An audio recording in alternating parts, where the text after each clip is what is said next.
l'effet de voir cette positivité aussi importante des taux qui arrivent à 10%, pour des millions de tests par semaine. On est à 1 million de tests par semaine, donc on arrive à une représentativité relativement intéressante de la population française.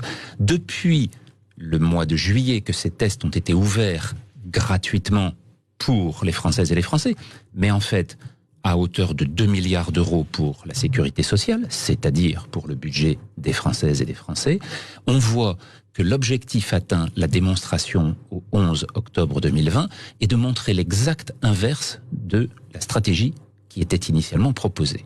Je m'explique. Si nous avons autant de positifs et qu'on en additionne statistiquement ce que cela représente pour la population, nous arrivons à une valeur autour de 20% de personnes qui ont rencontré le virus. Que veut dire ce chiffre? Il veut dire simplement que la diffusion est actuellement tellement importante qu'elle échappe à toute stratégie de blocage, à toute stratégie évidemment d'éradication. On n'arrivera jamais à éradiquer le virus.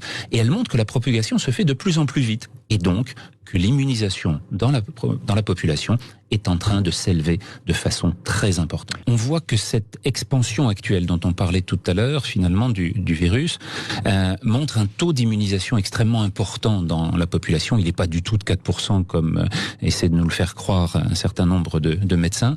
On est dans des phases beaucoup plus élevées parce que la circulation est très rapide et on le voit sur le taux de positivité qui ne cesse d'augmenter.